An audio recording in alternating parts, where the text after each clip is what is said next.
Channel. আমি আজ আবার তোমাদের সামনে নিয়ে চলে এসেছি একটা নতুন ভিডিও। আজকের ভিডিওর মাধ্যমে আমরা ক্লাস 5-এর পাতাবাহার বইয়ের একটা খুব ভালো সুন্দর গল্প শিবশঙ্কর মিত্রের লেখা মধু আনতে বাঘের মুখে গল্পটা খুব ভালো করে সহজ ভাষায় বুঝে নেওয়ার চেষ্টা করব। তার সাথে সাথে আমরা কঠিন শব্দের অর্থগুলো জেনে নেব। তো প্রত্যেকবারের মতো তোমরা নিশ্চয়ই বই, খাতা, একটা পেন এবং পেন্সিল নিয়ে রেডি হয়ে গেছো, যাতে আমি যা যা মেন পয়েন্ট এখানে বলবো সেগুলোও তোমরা যেমন নোট ডাউন করে রেখে নিতে পারবে, তেমনি কঠিন শব্দের অর্থগুলো তোমরা বইয়ের মধ্যে পেন্সিল দিয়ে আন্ডারলাইন করে সেখানেই লিখে নিতে পারবে, যাতে তোমরা পরবর্তীকালে যখনই গল্পটা পড়বে সেই মানেগুলো চোখের সামনে থাকার ফলে তোমরা গল্পটা আরও ভালোভাবে বুঝে উঠতে পারবে। তাহলে চলো দেরি না করে আমরা ভিডিওটা শুরু করি এবং গল্পটা খুব ভালোভাবে বুঝে নেওয়ার চেষ্টা করি। কিন্তু তার আগে আমরা যে লেখক শিবশঙ্কর মিত্র, ওনার সম্পর্কে একটু কিছু জেনে নেওয়ার চেষ্টা করবো, কেন সবসময় গল্প বা কবিতা জানলেই হয় না, লেখক বা কবির সম্পর্কে একটুখানি জ্ঞান আমাদের থাকার দরকার। তাই জন্য সবার প্রথমে আমরা লেখক সম্বন্ধে একটুখানি জেনে নিয়ে তারপর গল্পটা ভালোভাবে বুঝে নেওয়ার চেষ্টা করব। তো শিবশঙ্কর মিত্র যিনি ছিলেন, ওনার জন্ম হয়েছিল বাংলাদেশের খুলনা জেলার বেনফুলি গ্রামে। তো ওনার যখন জন্ম হয়েছিল তো উনি প্রায় জঙ্গলের কাছাকাছি ওনার অনেকটা বছর জীবনের কাটিয়েছিলেন, বিশেষ করে সুন্দরবনের কাছাকাছি। কাজে ওনার লেখার মধ্যে দিয়ে এই যে সুন্দরবনের পরিবেশটা এবং ওখানকার যে অধিবাসীরা তাদের জীবনযাত্রা, এগুলো বেশি পরিমাণে ফুটে উঠেছে। তো আজকে তোমরা যে গল্পটা পড়বে ওখানে কিন্তু আমরা এই সুন্দরবনের একটি খুব ভালো দৃশ্য এখানে দেখতে পাবো। তার সাথে সাথে উনি না বিভিন্ন বই লিখেছিলেন। তো ওনার এই যে উনি বই লিখেছিলেন তার জন্য ওনাকে বিভিন্ন সম্মানে সম্মানিত করা হয়েছিল। যেমন ভারত সরকারের তরফ থেকে 1962 সালে তাকে শ্রেষ্ঠ শিশু সাহিত্যের পুরস্কার দেওয়া হয়েছিল সুন্দরবন বইটার জন্য, যেখান থেকে একটা অংশ তোমরা আজকের গল্পের মধ্যে পড়তে চলেছ। তাহলে চলো ওনার সম্বন্ধে একটু কথা আমরা জেনে নিই। এবার আমরা শুরু করি আমাদের আজকের গল্পটা। তাহলে চলো রেডি হয়ে যাও তোমরা, পেন, পেন্সিল, খাতা নিয়ে সমস্ত জিনিসটা মন দিয়ে শুনবে, খুব ভালোভাবে বোঝার চেষ্টা করবে। যেই অংশটা বুঝতে পারবে না আমাকে কমেন্ট করে অবশ্যই জানাবে, আমি তোমাদের সেই অংশটা আবার বুঝিয়ে দেওয়ার চেষ্টা করব। অথবা কোনো শব্দ যার অর্থ হয়তো তোমরা জানো না, আমি তো আমার মতো করে তোমাদের অর্থগুলো বলে দেওয়ার চেষ্টা করব। কিন্তু যদিও এমন কোনো শব্দ তুমি পাও যেটার অর্থ হয়তো তুমি জানো না, তখন আমাকে কমেন্ট করে অবশ্যই জানাবে, আমি অবশ্যই তোমার সেই কঠিন শব্দের অর্থ বলে দেওয়ার চেষ্টা করব। তাহলে চলো দেরি না করে আমরা শুরু করি। আমি কিন্তু তোমাদেরকে স্ক্রিনে এই গল্পের বইয়ে যে ছবিটা রয়েছে সেটা আমি লাগিয়ে দেবো, তবুও তোমরা কিন্তু তোমাদের পাঠ্য বইটা সামনে নিয়ে বসবে, তাতে তোমাদের বুঝতে খুব সুবিধা হবে। তাহলে চলো আমরা শুরু করি। দেখো, মধু আনতে বাঘের মুখে লিখেছেন শিবশঙ্কর মিত্র। বনে যাওয়ার কথায় আর যান এক পা। তাহলে এখানে আমরা ক্যারেক্টার পেলাম একটা, যার নাম হচ্ছে আরজান। তাহলে আরজান কি বনে যাওয়ার কথায় এক পা। এক পা কথার অর্থ মানে হচ্ছে তৎক্ষণাৎ রেডি হয়ে যাওয়া। পেট পুরে নাস্তা খেয়ে বনে মধু কাটার জন্য তৈরি হলো। তাহলে কি বলছে, পেট পুরে নাস্তা খেয়ে, এখানে আমরা একটা শব্দ পেলাম নাস্তা। তাহলে নাস্তা কথার অর্থ হচ্ছে কি জল খাবার, যেটা কিনা আমরা সকালবেলায় খাই। তাহলে পেট পুরে ও কি করলো, জল খাবার খেয়ে নিয়েছে। এবার বনে যাবে কেন ওরা বনে যাবে মধু কাটার জন্য। সেই জন্য এখানে বলা হয়েছে যে পেট পুরে নাস্তা খেয়ে বনে মধু কাটার জন্য তৈরি হলো। এবার কে কে যাচ্ছে দেখো, একটা ক্যারেক্টার আমরা পেলাম আরজান, তার সাথে যাচ্ছে ধনাই আর কফিল, তার মানে তিনজন যাচ্ছে। একজন হচ্ছে ধনাই, একজন হচ্ছে আরজান, একজন হচ্ছে কফিল। মধু কাটতে তিনজন লোক চাই। এবার তিনজন যাচ্ছে কেন, কেন কি যখন জঙ্গলে মধু কাটতে যাওয়া হয় না, ওই পুরো কাজটা করার জন্য তিনজন লোকের প্রয়োজন হয় এবং তিনজন লোকের আলাদা আলাদা দায়িত্ব থাকে ওখানে, ঠিক আছে। তাহলে একজন চট মুড়ি দিয়ে গাছে উঠে কাস্তে দিয়ে চাক কাটে। তাহলে তিনজনের মধ্যে একজনের কাজ কি, চট মানে হচ্ছে বস্তা, পাটের পাট দিয়ে তৈরি বস্তাকে চট বলা হয়। সেটাকে ও ঢাকা নিয়ে নেয় যাতে মৌমাছিগুলো ওকে কামড়াতে না পারে। এবার সেইটা ঢাকা নিয়ে পরে ও কি করে, গাছে ওঠে। এবার গাছে উঠে গিয়ে আস্তে করে চাকটাকে কাটে। আর একজন লম্বা কাঁচা বাঁশের মাথায় মশাল জেলে ধোঁয়া দিয়ে মৌমাছি তাড়ায়। আরেকজনের কাজ কি, আরেকজন কাঁচা বাঁশ নেয় এবং ওই বাঁশের মাথায় মশাল জ্বালে। মশাল মানে অবশ্যই তোমরা জানো, কাঁচা বাঁশটা নেয় এবং বাঁশের যে মাথাটা, ধরো এটা বাঁশের যে মাথাটা, এখানে একটা কাপড় জড়িয়ে দেওয়া হয় এবং ওর মধ্যে কোনো কিছু লাগিয়ে দেওয়া হয়, পেট্রোল বা কেরোসিন বা এই জাতীয় জ্বালানি জাতীয় কিছু লাগিয়ে দিয়ে আগুন লাগিয়ে দেওয়া হয়। এবার বাঁশটা যেহেতু কাঁচা, প্রচুর ধোঁয়া বেরোয় ওখান থেকে। এবার ওইটাকে কি করে, ওরা ওই মৌচাকের আশেপাশে ঘোরায়। ওই ধোঁয়াতে কি হয়, মৌমাছিগুলো পালিয়ে যায়। এবার মৌমাছিগুলো পালিয়ে গেলে অনায়াসে ওরা মৌচাকটা কেটে নিতে পারে। তাহলে ওর মধ্যে একজনের কাজ হচ্ছে যে কাঁচা বাঁশ নিয়ে ওখানে মশাল জ্বালিয়ে সেই ধোঁয়াটা দিয়ে মৌমাছিগুলোকে তাড়িয়ে দেওয়া। এবার নেক্সট কি বলেছে দেখো, তৃতীয় জন একটা বড় ধামা হাতে চাকের নিচে দাঁড়ায়। ধামা মানে হচ্ছে, ওখানে আন্ডারলাইন করে লিখে নাও, ধামা মানে হচ্ছে বড় বাঁশের ঝুড়িকে ধামা বলা হয়। তাহলে এখানে লিখে দেবে আন্ডারলাইন করে। তাহলে ও কি করে, আরেকজন কি করে, বড় ওই যে ঝুড়িটা নিয়ে, ধামাটাকে নিয়ে নিচে দাঁড়ায়। ওই যে মৌচাকটা কাটবে ওটা তো পড়বে, পড়লে পরে ও কি করবে, ওই ধামাটা দিয়ে ধরে ওর মধ্যে ওই মৌচাকটাকে নিয়ে নিতে পারবে, সেই জন্য তলায় দাঁড়ায়। তাহলে 3 জন মানুষের দরকার এই কাজটা করার জন্য, কমপ্লিট করার জন্য। এবারে যাতে চাক কাটা শুরু হলে সেগুলি মাটিতে না পড়ে, ধামার মধ্যেই পড়ে। ওই যে বললাম যে মৌচাকটা যখন কাটবে তখন ওটা পড়লে পরে তো মাটিতে পড়ে যাবে, মধুটা তো নষ্ট হয়ে যাবে না, তাই জন্য ধামাটা ধরে থাকে যাতে ধামার মধ্যে ওটা পড়ে, যাতে নষ্ট না হয় মধুটা। যে সে কিন্তু মৌচাক কাটতে পারে না, মানে যে কোনো লোক গিয়ে মৌচাক কাটতে পারবে না, মৌমাছিরা ওদেরকে কিন্তু কামড়ে দেবে। তাহলে লোকে বলে যে মন্ত্র জানা যায়, তাহলে লোকে কি বলে, যে সে লোক কিন্তু মৌচাক কাটতে পারবে না, মৌমাছিরা কিন্তু কামড়ে দেবে, তার জন্য কি করতে হবে, একটা বিশেষ মন্ত্র জানতে হবে, তবেই মৌমাছিরা তোমাকে কামড়াবে না, তুমি অনায়াসে কি করবে, মৌচাকটাকে কেটে নিতে পারবে।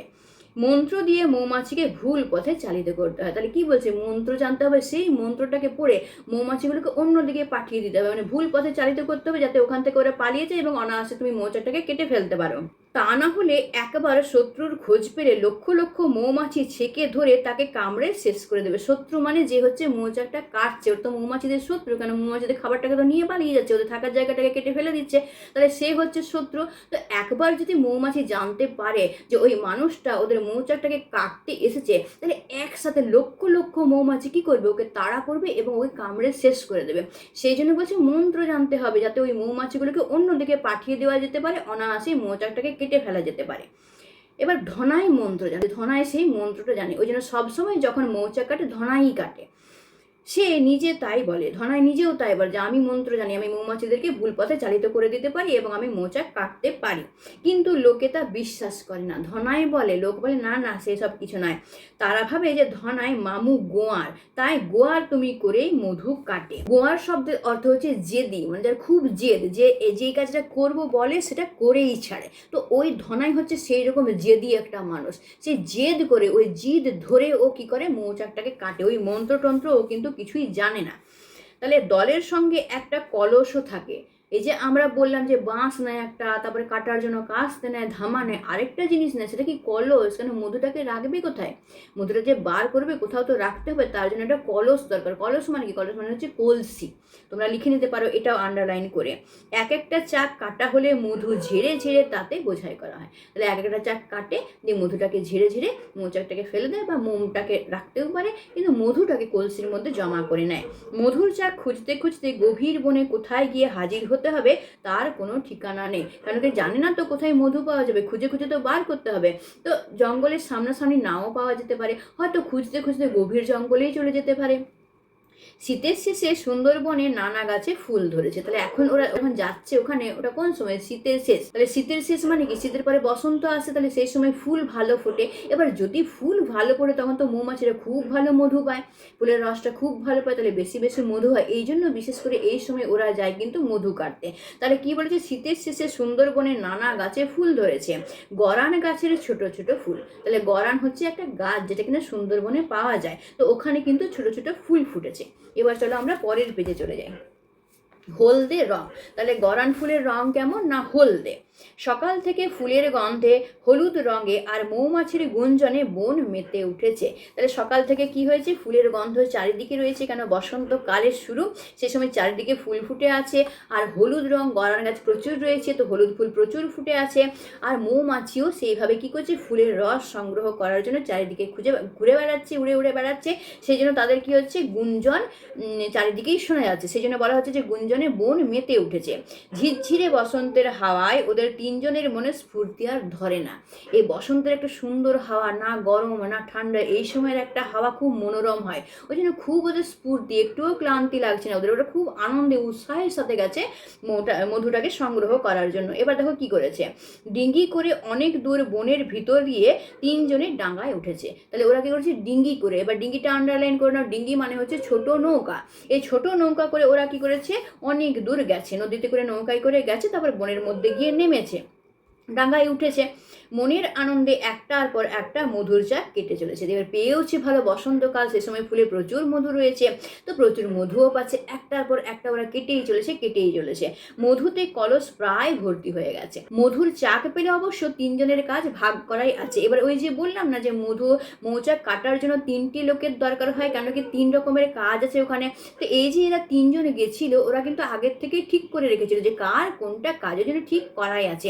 মৌচাক পেলেই 3জনের জুটে যায়, যার যা কাজ ভাগ করা আছে সেই কাজগুলো ওরা করতে শুরু করে দেয়।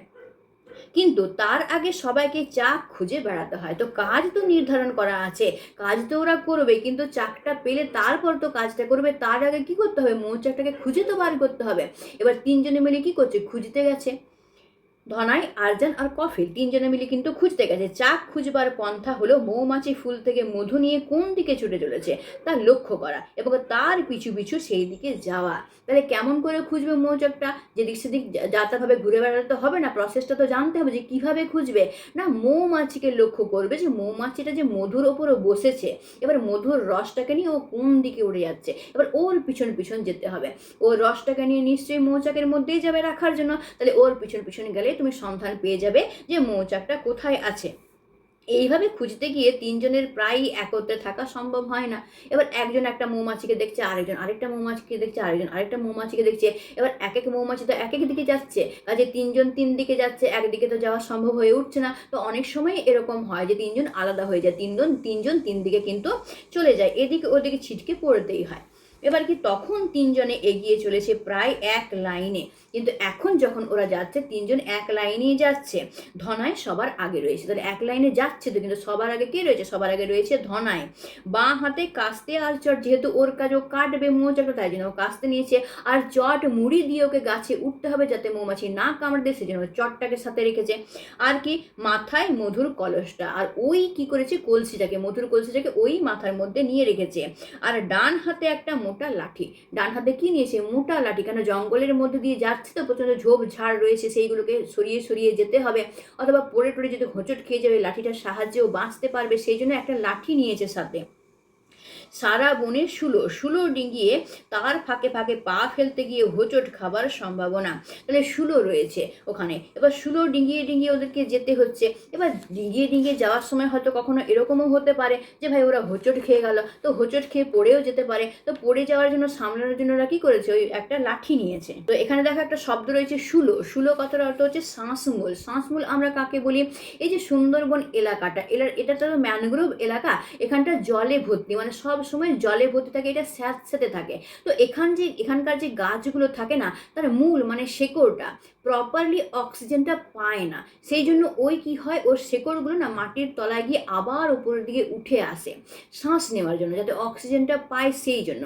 তো ওই যে মাটির তলায় গিয়ে আবার সে শেকড়টা ওপরে উঠে আসে, ওটাকে শ্বাস মূল বলা হয়। যেহেতু শ্বাস নেওয়ার জন্য মূলটাকে ওপরে ওঠানো হয়েছে, তাই শ্বাস মূল বলা হয়। তো শুলো মানে হচ্ছে ওই শ্বাস মূলটা। এবার শ্বাস মূলগুলো তো এরকম করে উঠে উঠে রয়েছে না, এবার ওরা কি করছে, ওগুলোকে ডিঙিয়ে ডিঙিয়ে যাচ্ছে। এবার ডিঙিয়ে ডিঙিয়ে যাওয়ার সময় হয়তো ওরা হোঁচটও খেয়ে যেতে পারে, হয়তো ওরা পড়েও যেতে পারে, সেজন্য কি করেছে, লাঠিটাকে নিয়েছে যাতে ওরা বাঁচতে পারে।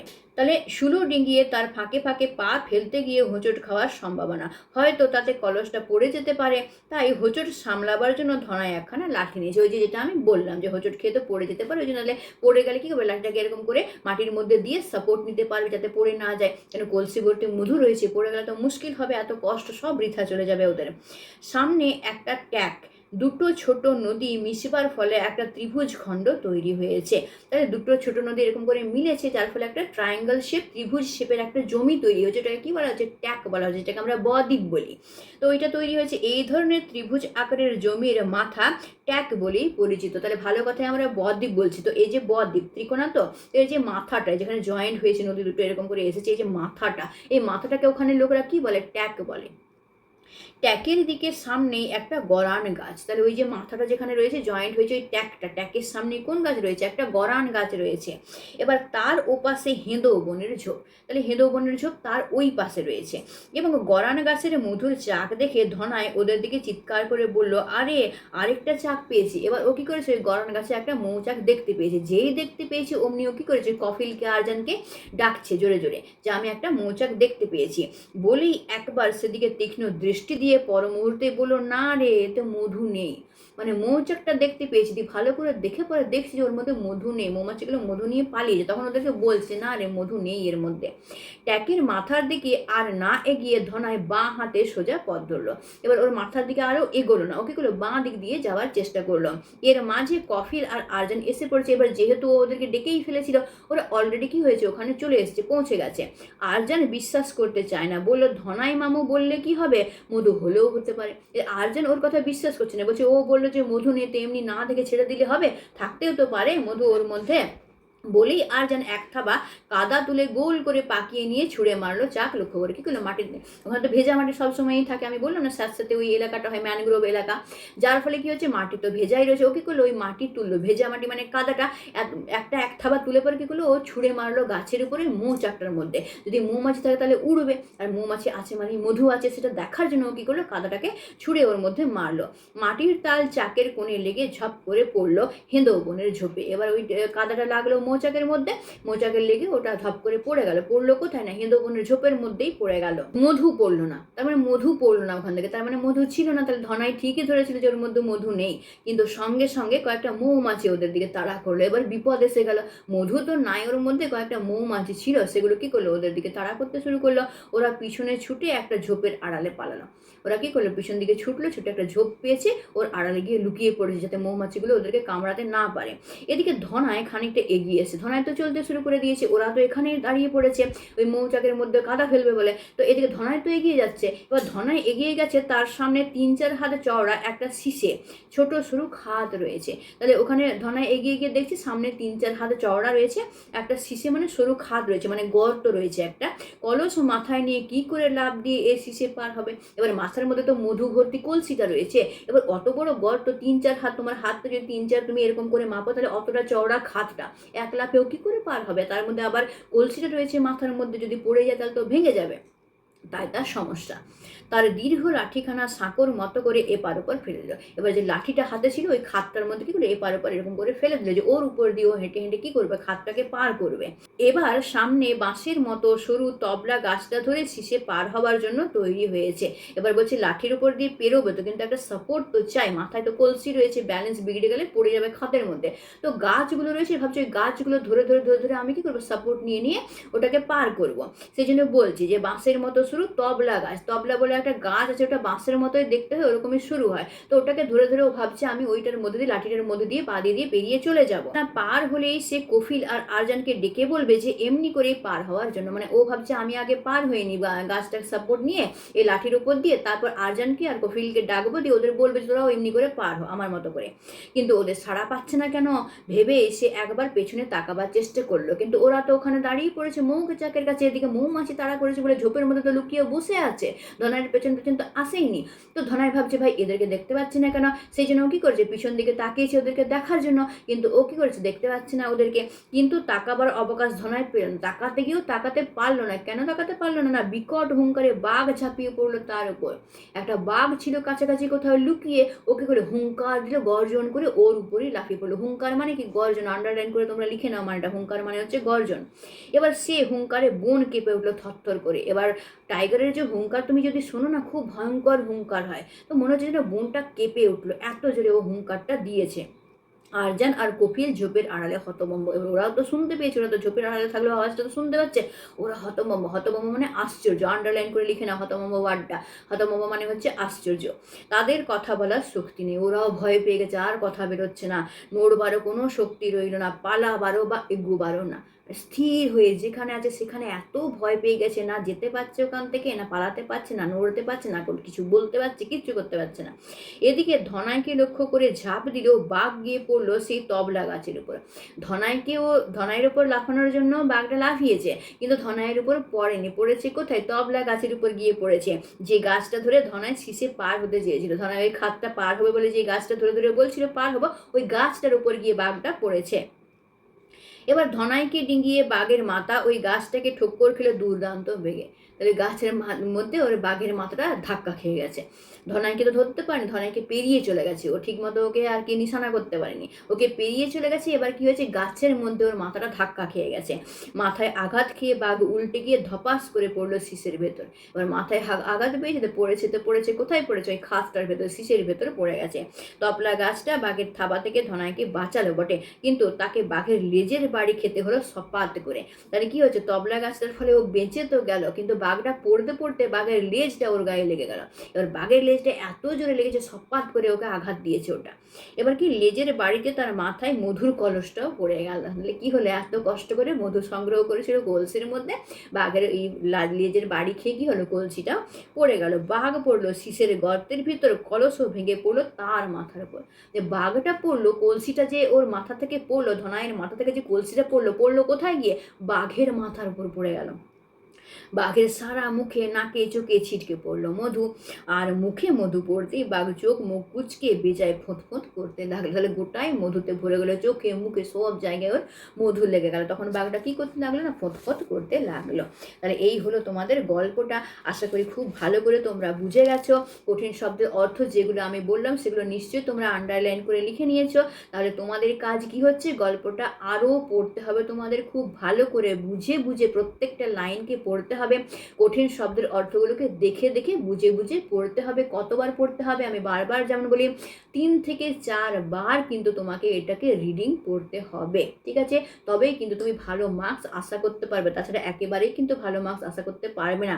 যদি তুমি রিডিং না পড়ো, শুধুমাত্র অনুশীলনের কোয়েশ্চেন আনসারগুলো সলভ করো, তাহলে তুমি ভালো মার্কস আশা করতে পারবে না। কাজে তোমাকে অবশ্যই গল্প বা কবিতা যাই পড়া না কেন সেগুলোকে রিডিং পড়তে হবে। কবিতা হলে সেটাকে মুখস্থ করতে হবে, তার সাথে সাথে লেখকের নাম, কবির নাম সেগুলোকেও তোমাকে মুখস্থ করতে হবে।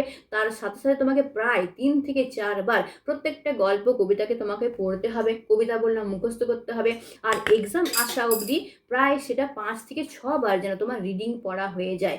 এইভাবে যদি তুমি পড়ো, তাহলেই কিন্তু তুমি এক্সামে ভালো মার্কস আশা করতে পারবে। কারণ যারা লিজেন্ড হয় না, যারা টপার হয়, তারা কি করে বলতো, পুরো গল্পটা ভালো করে পড়ে এবং ভেতর থেকে কোশ্চেন আনসারগুলো সলভ করে।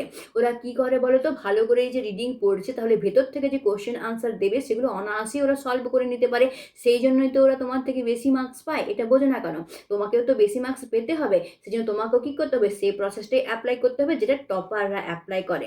তো টপাররা কী করে, যে কোনো গল্প, যে কোনো কবিতাকে প্রায় 3 থেকে 4 বার, প্রথমবার যখন পড়ে তখন রিডিং পড়ে, আর এক্সাম আসা অবধি প্রায় 5 থেকে 6 বার সেটাকে রিডিং পড়ে, যাতে কোনো অংশটায় বাদ না পড়ে, প্রত্যেকটা জিনিস ওর মাথার মধ্যে যেন সেট হয়ে থেকে যায়। কাজে যে কোনো প্রশ্ন ভেতর থেকে দিক না কেন, ও অনায়াসে সেটা লিখে নিতে পারে, যার ফলে কিন্তু ও ভালো মার্কস পেতে পারে। কাজে তোমাকে সেটাই করতে হবে। কাজে আজকে তোমার হোমওয়ার্ক হলো যে এই চ্যাপ্টারটাকে খুব ভালো করে বুঝে তোমাকে রিডিং পড়তে হবে 3 থেকে 4 বার, তার সাথে লেখকের নামটা খুব ভালো করে মনে রেখে নিতে হবে।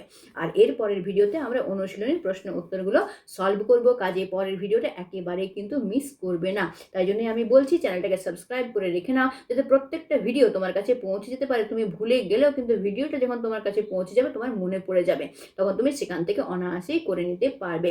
আর আমি তো তোমাদের খুব ভালো করে বুঝিয়ে দিলাম সহজ ভাষায়, কঠিন শব্দের অর্থও বলে দিলাম। তবুও আমি আবার বলছি, যদি কোনো জিনিস এমন আছে যেটা তুমি বুঝতে পারো না, সেটা কোনো শব্দ হোক, কোনো প্যারা হোক, বা গল্পের কোনো একটা অংশ হোক, যদি তুমি না বুঝতে পারো, আমাকে অবশ্যই কমেন্ট করে তুমি জানাবে। আমি অবশ্যই তোমাকে সেটা খুব ভালোভাবে বুঝিয়ে দেওয়ার চেষ্টা করব। তাহলে আজকের জন্য এই পর্যন্তই। পরের ভিডিওতে আমরা সলভ করতে চলেছি অনুশীলনী। আর তোমাদের যদি ভিডিওটা ভালো লাগে, তাহলে অবশ্যই এটাকে লাইক করবে, বন্ধুদের মধ্যে অবশ্যই শেয়ার করবে, ভিডিওটাকে হাইপ করতে একেবারেই ভুলবে না। আর তোমার প্রবলেমগুলো আমাকে কমেন্টের মাধ্যমে জানাবে। আর তুমি যদি নতুন আমার চ্যানেলটাকে সাবস্ক্রাইব করে রেখে নাও। তাহলে আজকের জন্য এই পর্যন্তই। পরের ভিডিওতে আমরা অনুশীলনী সলভ করতে চলেছি। Tata and bye bye.